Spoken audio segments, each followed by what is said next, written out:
Hello, my beautiful souls. Welcome sa ating tarot reading sessions. Keep in mind, general reading po ito. Maring mag-resonate, maring hindi.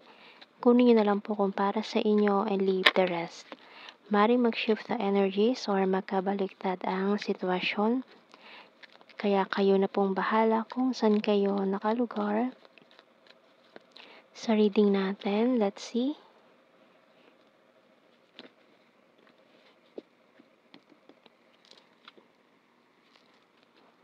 Ten of Cups, the Six of Swords, Two of Swords, Three of Wands, Five of Swords, the Five of Pentacles. Oh, 5, 5, 2, 3, 10, 10.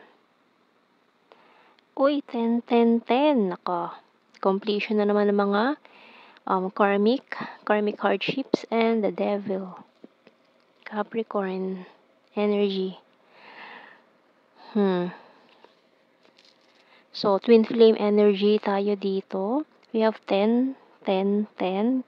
Angel number, karmic completion ng mga karmic cycles, karmic hardships.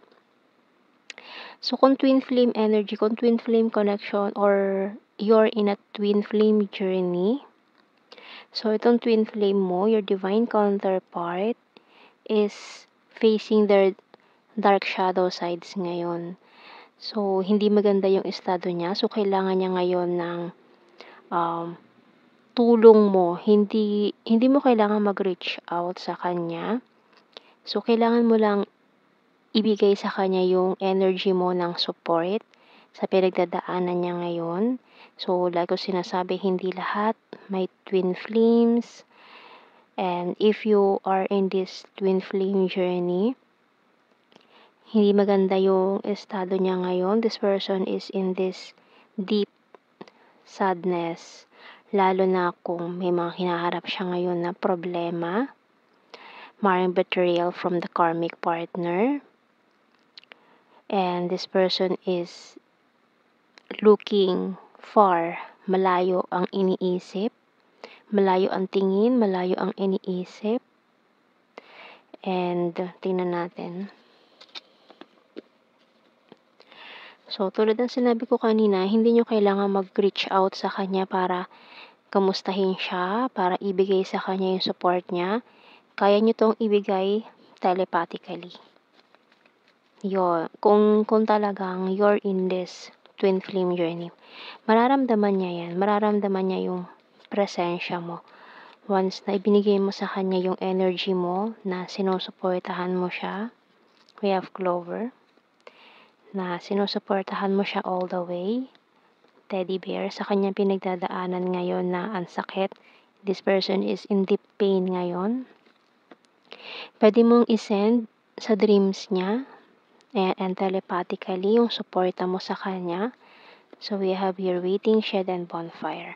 So, kasi nga itong karmic energy, bonfire energy, nawala na yung spark, yung boost ng lagablab, nawala na. So, naupos na yung energy ni karmic coins. Ayan o, another karmic energy. So, completion ng cycles, mga karmic hardships. So, totally done. So, hindi naman totally talaga, mas maganda pa nga kung i-celebrate itong completion na to. Celebration. Pero kasi para sa kanya, masakit pa rin yung mga nangyari. So, tingnan natin anong message ng Archangels.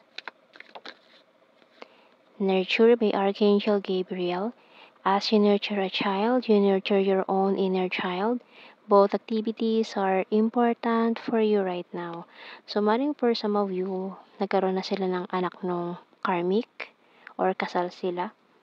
Pero, kung hindi naman, anak lang, yun na isa sa mga connection pa nilang dalawa.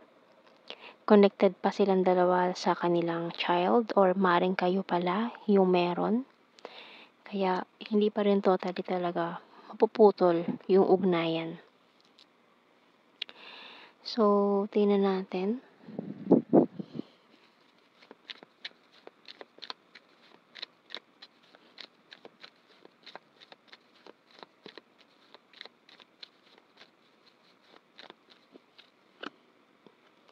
We will be together again. So, ayan, oh.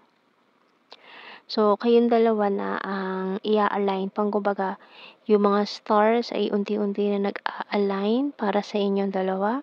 Kasi na-eliminate na ang karmic partner, karmic cycle, karmic lessons, natutunan na. I lost myself for a little while. I want to tell you how I feel. I left you before you could leave me. So, ito yung ginawa niya noon, nung tumakbo siya palayo. I remember every detail of that day. I will wait for a sign from you. I wish I could take back my words. So many things remind me of you. So, ayan. Yung mga nasabi niya noon, binabalikan niya. And I know that I crossed the line with you.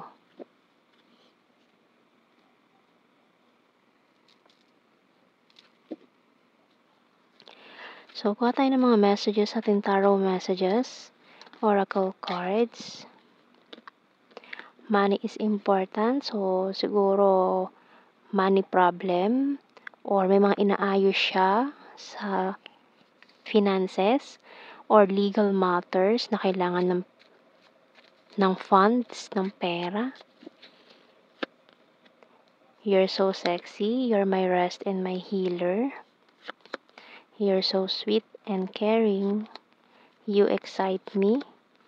I'm stubborn but practical. This is not over yet. Ayan, kasi lalo na it's a twin flame journey, so hindi pa talaga tapos yung ugnayan nyo na itong taong to, connection nyo. You're so hot, keeping tabs on you.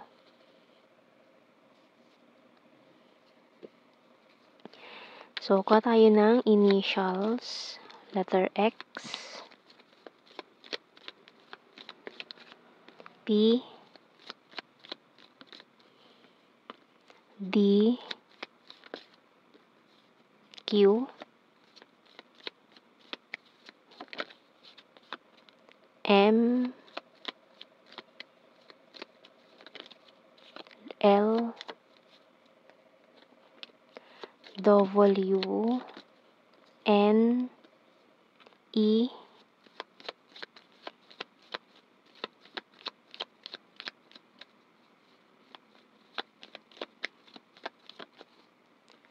letter G, C, A, bottom card. So, kuha tayo ng blue card. We have here addictions, guilty, and separation. So, yung mga twin flames in separation, ayan, nakakaamoy dito ng union of hearts with you and your twin flame. Lalo na at natapos na yung cycle, karmic cycle nila.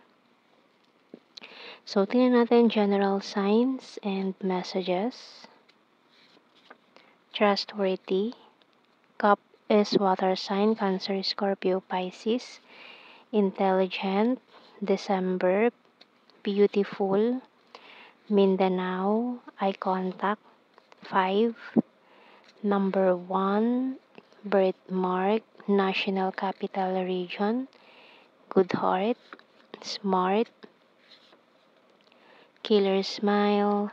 Caring. Ex-lover. Divine masculine. Capricorn. Private person. Talented. Has a dirty sense of humor. Sarcastic. Air sign, Gemini, Libra, Aquarius. 7. Pisces. High expectation, summer, and selfiholic. So, yung mga pictures mo, nakatabi pa rin yan sa kanya, sa gallery niya, sa email. Ayan. So, yan ang ating reading. Thank you for watching. Take care and God bless. See you in our next reading, guys. Bye-bye.